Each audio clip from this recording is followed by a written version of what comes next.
Deer learners and viewers, আপনাদের সবাইকে আবারও শুভ সকাল। আমি অভিষেক কুমার মণ্ডল, প্রভাষক, সমাজবিজ্ঞান, শিমুরে জেএমপি কলেজ।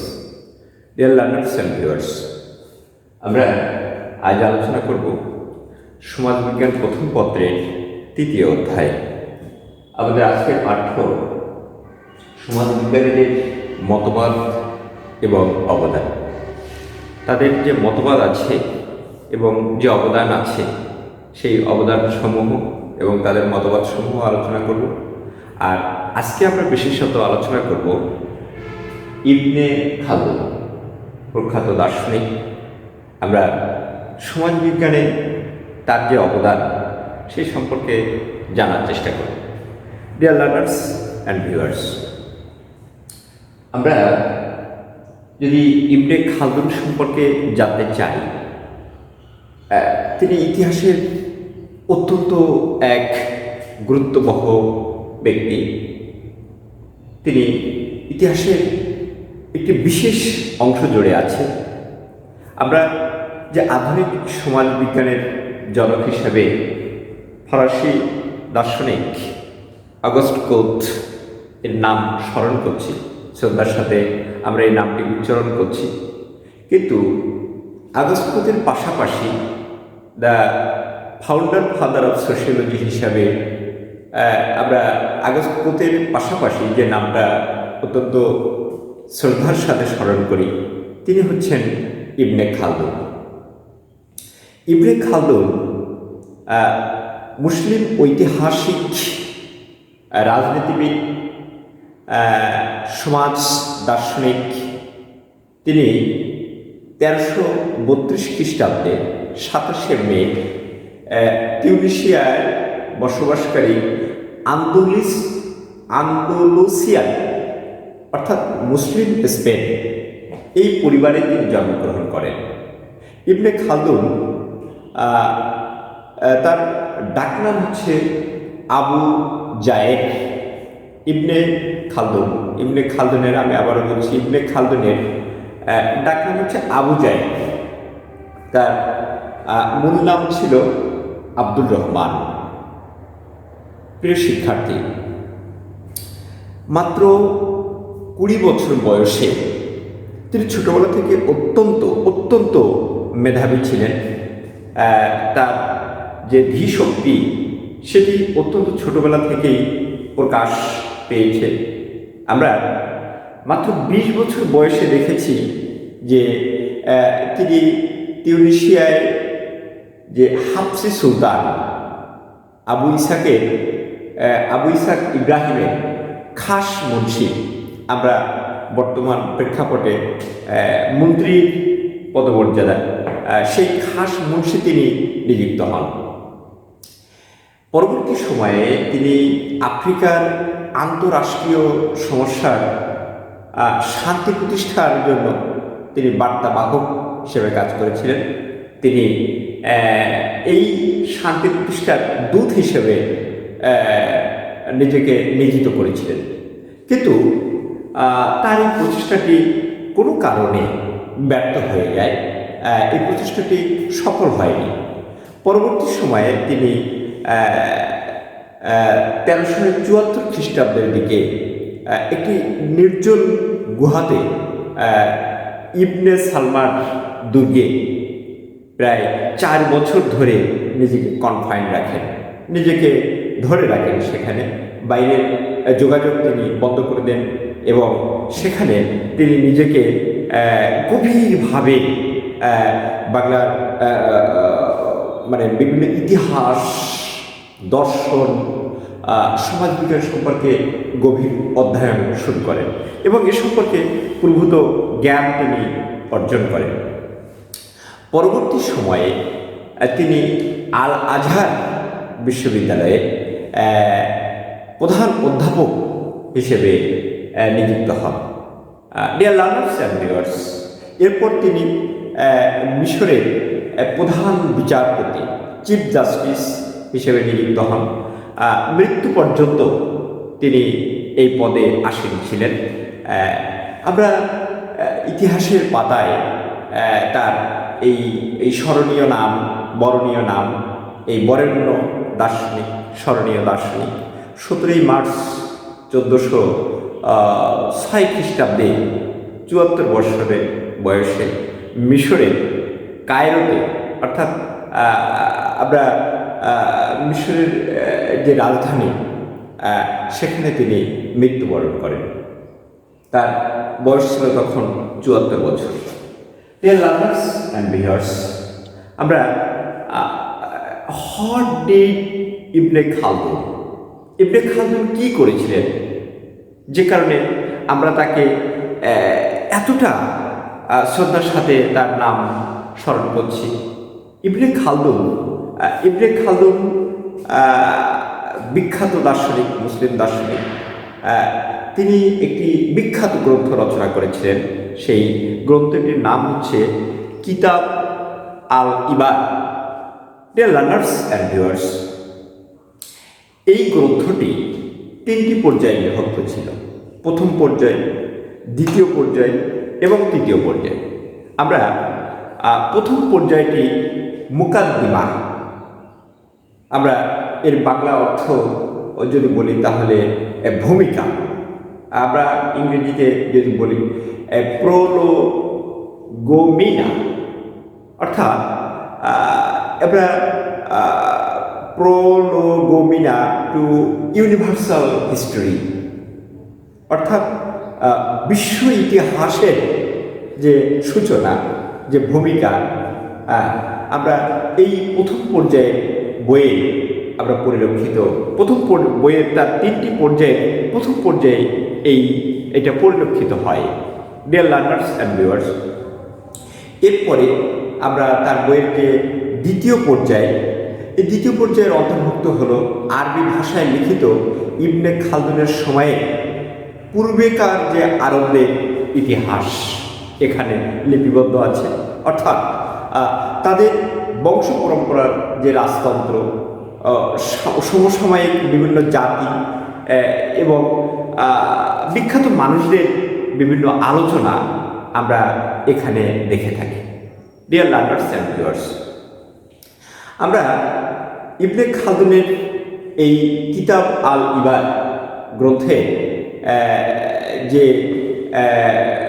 প্রথম পর্যায়ে দেখলাম সেটা হচ্ছে মুকাদ্দিমা, দ্বিতীয় পর্যায়ে বিভিন্ন আরবদের ইতিহাস সম্বলিত, এবং তৃতীয় পর্যায়ে এখানে তিনি অন্তর্ভুক্তি করেছেন যে বর্বর ও অন্যান্য যে ক্ষুদ্র নৃগোষ্ঠী আছে সেই নৃগোষ্ঠীদের ইতিহাস। ডিয়ার লার্নার্স অ্যান্ড ভিউয়ার্স, কিতাব আল ইবাদ বিশ্বনন্দিত একটি গ্রন্থ। এই গ্রন্থটি 7টি খণ্ডে বিভাজিত। এই গ্রন্থটির পর্যায় আছে 3টা এবং এর খণ্ড আছে 7টি। এই 7টি খণ্ডে এই 3টি পর্যায়ে ধারাবাহিকভাবে বর্ণিত।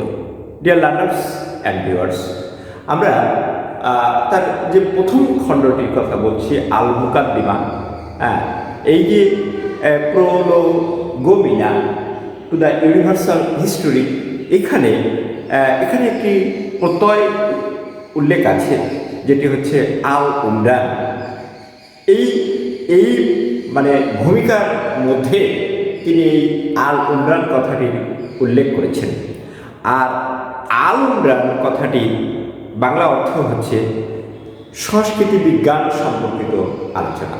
ডিয়ার লার্নার্স অ্যান্ড ভিউয়ার্স, মুকাদ্দিমা অংশটি ইতিহাসের দর্শন ও সমাজ বিজ্ঞান হিসেবে সর্বজন স্বীকৃত। ডিয়ার লার্নার্স অ্যান্ড ভিউয়ার্স, আরবদের প্রজন্ম থেকে প্রজন্মের ইতিহাস এখানে লিপিবদ্ধ আছে।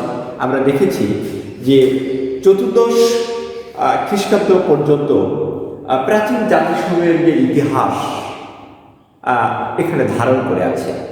আমরা দ্বিতীয় খণ্ড থেকে পঞ্চম খণ্ডে এটি পেয়ে থাকি, আলোচনাটি লিপিবদ্ধ আছে এবং ষষ্ঠ এবং সপ্তম খণ্ডে আমরা দেখেছি যে প্রাচীনকাল থেকে শুরু করে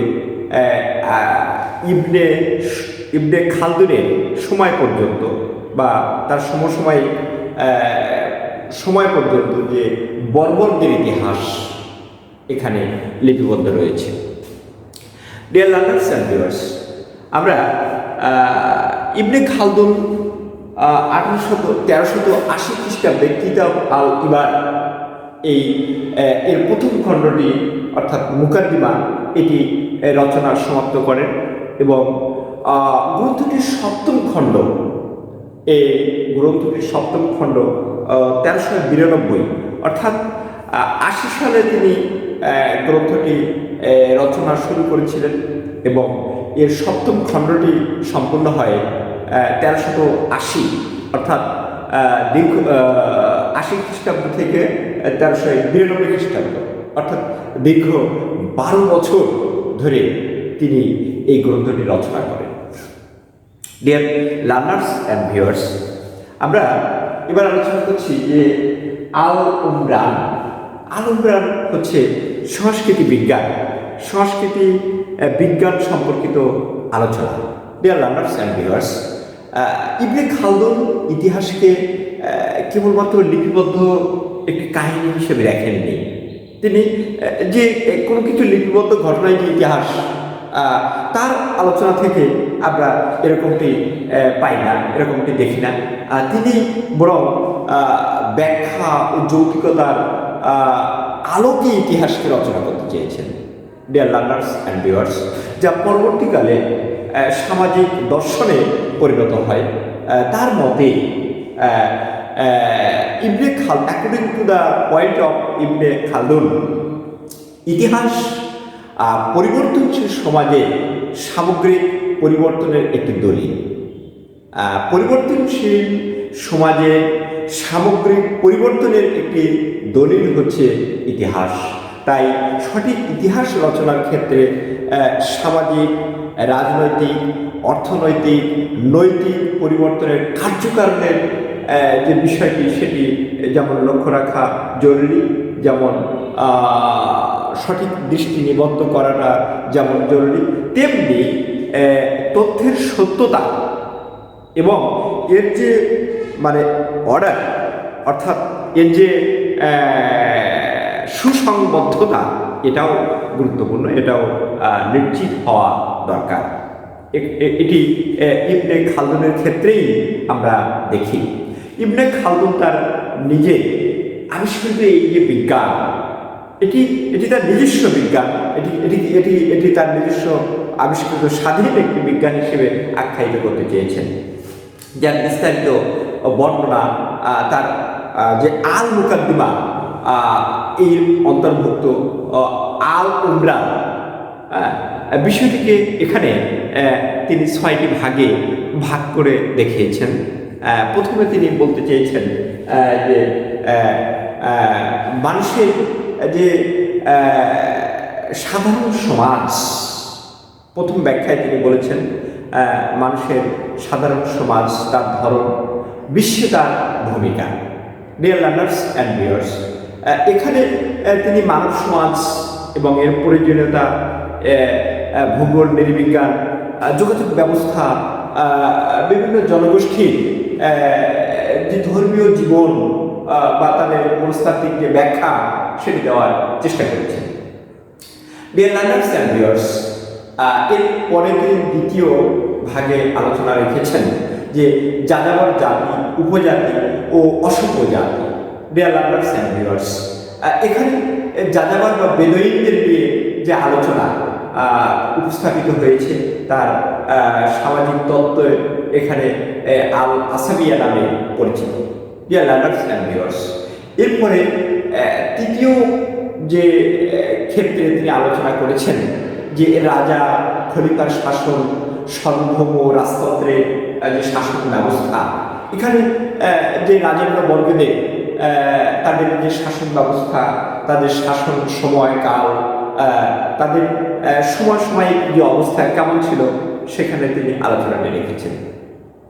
ডিয়ার লার্নার্স অ্যান্ড ভিউয়ার্স, তিনি ষষ্ঠম অংশে আলোচনা রেখেছেন সভ্য সমাজ, গ্রাম এবং শহর। ডিয়ার লার্নার্স অ্যান্ড ভিউয়ার্স, পঞ্চম অংশে তিনি আলোচনা রেখেছেন বাণিজ্য, জীবন ধারণের রীতি ও তার খরচ, আয়। এগুলো নিয়ে আমরা ষষ্ঠ খণ্ডে পঞ্চম অংশে এই আলোচনাটি পাই এবং ষষ্ঠ অংশে আমরা দেখেছি বিজ্ঞান এবং কি করে তা অর্জন করা যায়। আমরা অর্থাৎ বিজ্ঞান ও শিক্ষা বিষয়ক আলোচনা, বিশেষ করে লার্নিং, টিচিং, এই যে মনস্তাত্ত্বিক দিকগুলো এই অংশে বিশেষ গুরুত্বের সাথে আলোচনা করা হয়েছে। ডিয়ার লার্নার্স অ্যান্ড ভিউয়ার্স, মুকাদ্দিমার আল উমরানের তিনি এই 6টি অংশের কথা অত্যন্ত গুরুত্বপূর্ণভাবে আলোচনা রেখেছেন। ডিয়ার লার্নার্স অ্যান্ড ভিউয়ার্স, আমরা এবার বলছি আল আসাবিয়া। আল আসাবিয়া সমাজবিজ্ঞানের আলোচনার কেন্দ্রবিন্দু। এটি অত্যন্ত গুরুত্বের সাথে সমাজবিজ্ঞানে আলোচিত হয়ে থাকে। আল আসাবিয়া, যাকে বাংলায় আমরা গোষ্ঠী সংহতি হিসেবে আখ্যায়িত করি। এই গোষ্ঠী সংহতির উৎস হলো যে রক্ত সম্পর্ক, পারিবারিক ঐতিহ্য, সেই সাথে যে ঘনিষ্ঠ বন্ধুত্ব, দীর্ঘদিন একসাথে বসবাস করার ফলে যে অনুভূতি, এবং এটি এই আল আসাবিয়ার জন্ম দিতে পারে, অর্থাৎ এই গোত্র সংহতির জন্ম দিতে পারে। তেমনি এটি যেমন ধর্মীয় ভিত্তিতে হতে পারে, আবার ধর্মীয় নিরপেক্ষতার ভিত্তিতেও এটি হতে পারে। এই মানে গোত্র সংহতির জন্ম হতে পারে। তিনি রাষ্ট্রের উৎপত্তি বা ক্রমবিকাশ, এর পতন এবং সার্বভৌমের ব্যাখ্যায় গোষ্ঠী সংহতিকে অত্যন্ত গুরুত্বপূর্ণ ভূমিকায় রেখেছেন, গুরুত্বপূর্ণ ভূমিকায় দাঁড় করিয়েছেন। তিনি রাষ্ট্র ও সমাজের পার্থক্য নির্দেশ করেছেন। ডিয়ার লার্নার্স অ্যান্ড ভিউয়ার্স, আমরা আল আসাবিয়ায় তিনি ইবনে খালদুন বিশেষ করে যে উপজাতিদের মধ্যে যে গোষ্ঠী সংহতা বিদ্যমান, উপজাতিদের মধ্যে নগর ও বংশ বা শহর পতনের হওয়ার মধ্য দিয়ে যে সভ্য রাষ্ট্র গড়ে ওঠে, তিনি রাষ্ট্রের আয়ুষ্কাল সম্পর্কেও আলোচনা রেখেছেন। তিনি এটিকে মানব দেহের একটি বিশেষ রূপের সাথে তুলনা করেছেন। আমাদের মানে তিনি এই রাষ্ট্রীয় যে আয়ুষ্কাল তাকে 40 বছর হিসেবে আখ্যায়িত করেছেন, অর্থাৎ 3টি পর্যায়ে ভাগ করেছেন। প্রতিটি পর্যায়ে তিনি রেখেছেন যে 40 বছর করে, অর্থাৎ 3 40 অর্থাৎ 120 বছর। আমরা আমাদের জীবদেহে যেমন যে যৌবনকাল আছে, যৌবনকাল, সেখানে তিনি ঠিক রাষ্ট্রেরও যে প্রকাশমান রাষ্ট্রেরও এটিকে 40 বছর হিসেবে আখ্যায়িত করেছেন।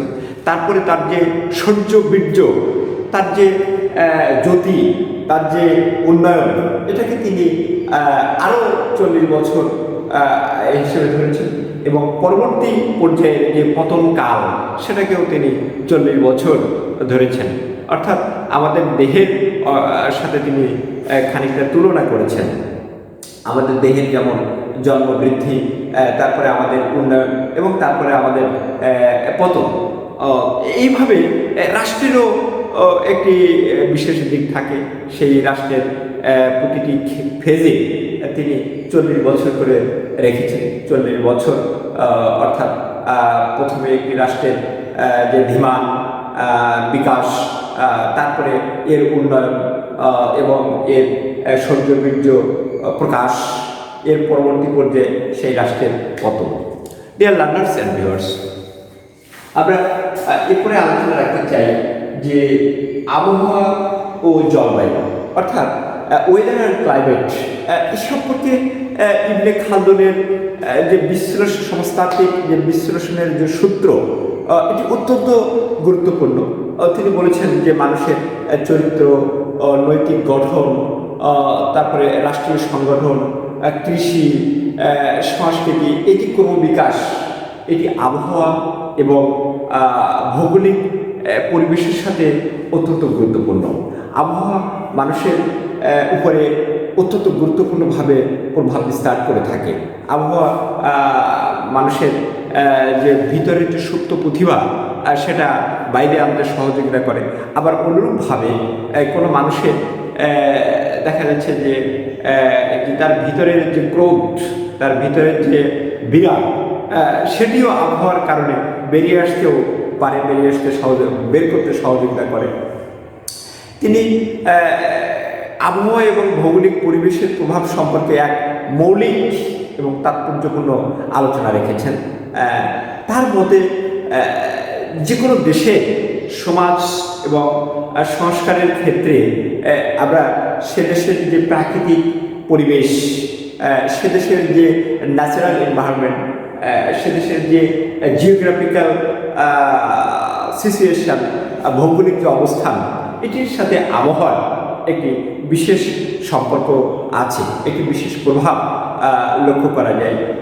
আমরা দেখেছি যে অষ্টাদশ শতাব্দীর ফরাসি দার্শনিক মন্টেস্কো তার বিখ্যাত গ্রন্থ দ্য স্পিরিট অফ লস এ যা উল্লেখ করেছেন, খালদুন অর্থাৎ ইবনে খালদুন তার কয়েক শতাব্দী আগে, অর্থাৎ মন্টেস্কোর তার স্পিরিট অফ লস এই গ্রন্থের কয়েক শতাব্দী আগে সেই মৌলিক আলোচনা তিনি রেখেছিলেন।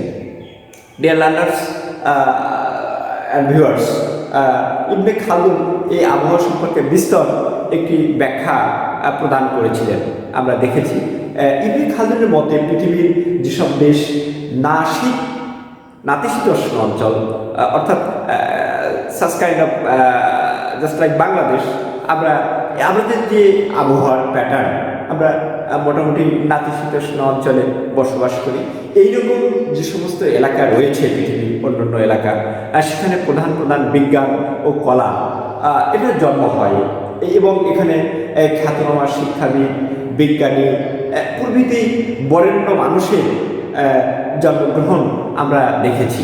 ডিয়ার লার্নার্স অ্যান্ড ভিউয়ার্স, পাশাপাশি যেসব দেশের আবহাওয়া চরমাভাবাপন্ন, সেসব দেশের যে সভ্যতা, সেসব দেশের যে সংস্কৃতি, এটা নিম্নমানের হয়ে থাকে according to the point of Ibn Khaldun. আমরা দেখেছি যে খালদুনের মতে যে বিষুব রেখার নিকটবর্তী যে সমস্ত অঞ্চল, অর্থাৎ এই বিষুব রেখার নিকটবর্তী অঞ্চলগুলোতে সাধারণত বেশি হিট পড়ে, সানশাইনটা বেশি পড়ার কারণে সেখানে উষ্ণ থাকে সবসময়।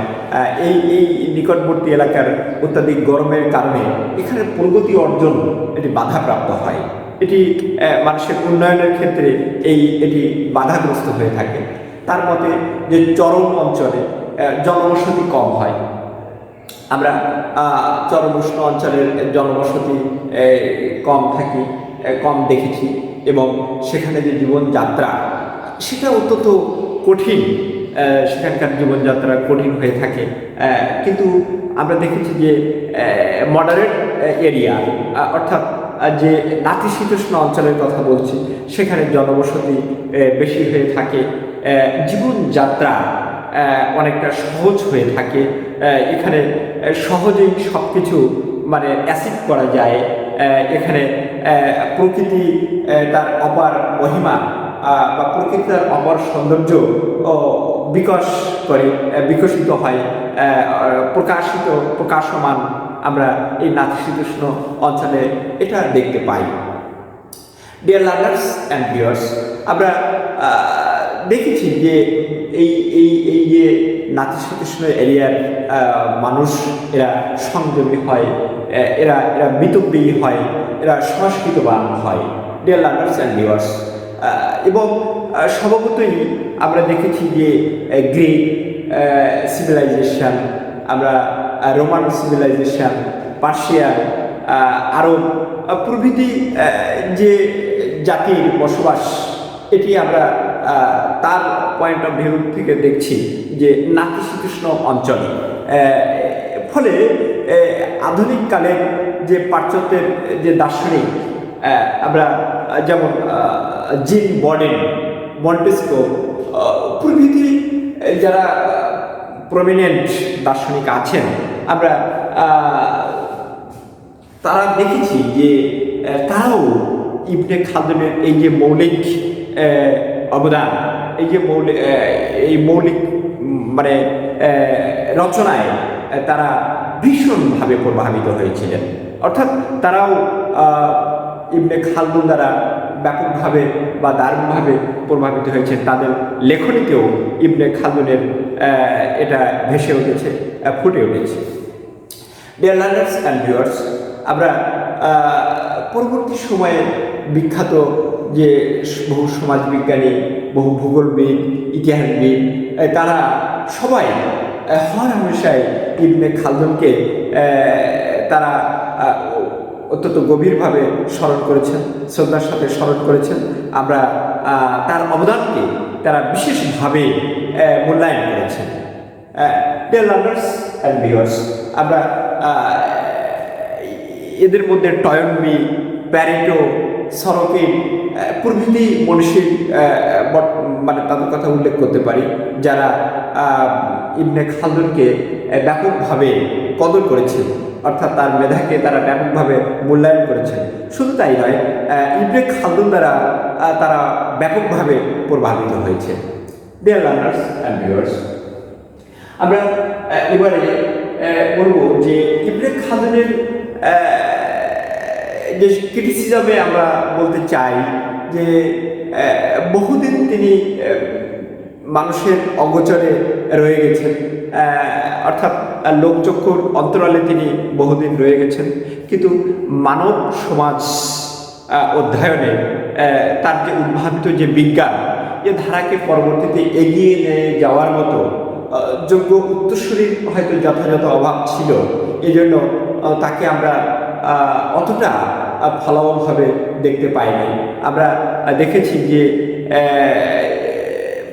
তিনি যে 14দশ শতাব্দীতে জন্মগ্রহণ করেছিলেন, তিনি তার জন্মের প্রায় 400 বছর পরে তিনি লাইমলাইটে এসছেন, ফোকাসে এসছেন।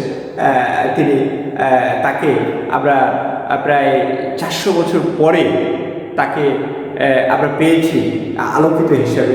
তার অমূল্য যে রচনাগুলো বা তার মৌলিক চিন্তাগুলো আমাদেরকে ভাবিয়েছে। ডিয়ার লার্নার্স অ্যান্ড ভিউয়ার্স, অর্থাৎ ঊনবিংশ শতাব্দীর পরবর্তীকালে সমাজচিন্তায় খালদুনের যে প্রভাব লক্ষ্য করে রাশিয়ান বংশোদ্ভূত এবং মার্কিন বংশোদ্ভূত যে বিজ্ঞানীরা আছেন, অর্থাৎ সরোকিনের নাম বলছি, এবং গালপিন, এনারা এই দিকটা লক্ষ্য করে, অর্থাৎ তার মৌলিকত্বকে লক্ষ্য করে সমাজবিজ্ঞানের যে অরিজিনাল যে জনক সেটি ইবনে খালদুনকে আখ্যায়িত করেছেন। তারা বলতে চেয়েছেন যে ইবনে খালদুনই সমাজবিজ্ঞানের গোড়াপত্তনকারী মানে জনক হিসেবে আখ্যায়িত করেছেন। যদিও সোশ্যোলজি শব্দটি কোড করেছেন, এটি পিক আপ করেছেন আগস্ট, সে হিসেবে তাকে ফাদার হিসেবে আখ্যায়িত করা যেতে পারে, করা হয়েছে, ফাদার হিসেবে কনসিডার করা হয়। কিন্তু যে গোড়াপত্তনকারী হিসেবে আমরা ইবনে খালদুনের নাম শ্রদ্ধার সাথে স্মরণ করি, তার অবদানকে আমরা সেইভাবে শ্রদ্ধার সাথে মূল্যায়ন করি। ডিয়ার লার্নার্স অ্যান্ড ভিউয়ার্স, আমাদের এই যে বাংলাদেশের সমাজবিজ্ঞান চর্চার ক্ষেত্রে প্রথিতযশা সমাজবিজ্ঞানী, যাকে আমরা বাংলাদেশের সমাজবিজ্ঞানের জনক হিসেবে আখ্যায়িত করে থাকি, প্রফেসর ডক্টর একে নাজমুল করিম, তিনিও তার শুরু ইবনে খালদুন সমাজবিজ্ঞানের যে গোড়াপত্তনকারী হিসেবে তাকেও অত্যন্ত শ্রদ্ধার সাথে স্মরণ করেছেন। ইবনে খালদুনের সমাজবিজ্ঞানের জনক হিসেবেও তিনিও কনসিডার করেছেন।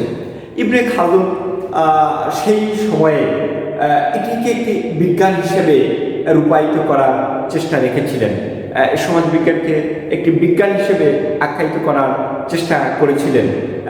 সেভাবে তিনি এটার অর্থাৎ তিনি সমাজকে দেখেছেন একটি বিজ্ঞান হিসেবে, এর উৎপত্তি, এর বিকাশ, এর পতন সব কিছুর একটা ধারাবাহিকতা রেখেছে। আমরা তার এই আলোচনার মাধ্যমে এই বিস্তর রূপ আমরা লক্ষ্য করেছি। ডিয়ার লার্নার্স অ্যান্ড ভিউয়ার্স, আমরা একেবারেই আলোচনার শেষ প্রান্তে এসেছি। আমরা এতক্ষণ ইবনে খালদুন সম্পর্কে আলোচনা করলাম। ইবনে খালদুনের জন্মস্থান, তার বিখ্যাত সৃষ্টি, তার অবদান, অর্থাৎ তিনি আল মোকাদ্দিমা, আল উমরা, আল আসাবিয়া, আবহাওয়া ও জলবায়ু ইত্যাদি সম্পর্কে যে ব্যাপক আলোচনা রেখেছেন, আমরা সেই আলোচনাগুলো মানে আলোচিত যে প্রত্যয়গুলো সেগুলো আমরা জানার চেষ্টা করেছি। আমরা আজ এখানে শেষ করছি। আপনারা সবাই ভালো থাকবেন। কোভিড-19 মধ্যে আপনারা সবাই বাড়িতে অবস্থান করছেন। যে যেখানে অবস্থান করবেন সাবধানে অবস্থান করবেন, ভালো থাকবেন। ধন্যবাদ।